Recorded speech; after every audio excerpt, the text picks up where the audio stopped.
And this was a historic three-party agreement between FLOC, the North Carolina Growers Association, and the Mount Olive Pickle Company that would cover up to 8,000 H-2A farm workers. H-2A is the visa program that these farm workers come into this country under. Now, a three-party agreement, that's different. Let me talk to you a little bit about FLOC and how they developed kind of this innovative way to organize farm workers. FLOC started in the Midwest, and they started initially trying to organize workers who were picking tomatoes.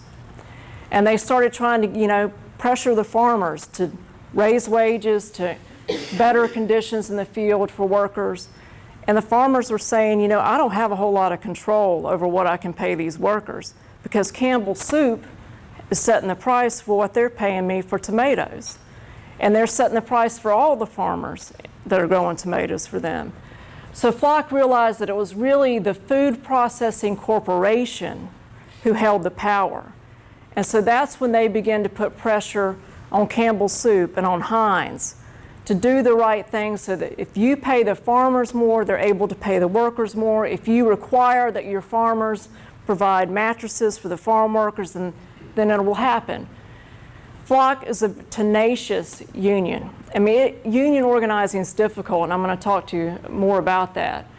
But FLOC dug in there, and they will stay and pressure a company as long as it takes. And they also will enlist the help of the community and the religious organizations to put pressure on companies to say, hey, it's the moral right thing for you to do to respect workers and treat them fairly. So they, for several years, boycotted, put pressure on Campbell's Soup, and finally, Campbell's Soup agreed to a contract. So they came to North Carolina because Mount Olive Pickle Company is one of the largest pickle companies in the United States. And they tried to get justice for the workers who picked the cucumbers. And so they did the same kind of strategy here in North Carolina. They enlisted clergy, particularly of the Catholic Church, because most of the workers who are here are Hispanic and they are Catholic. They enlisted civil rights leaders, and they boycotted Mount Olive Pickle. And that boycott spread among communities for, I think it was 6 or 8 years that they had this campaign against Mount Olive, 6 years.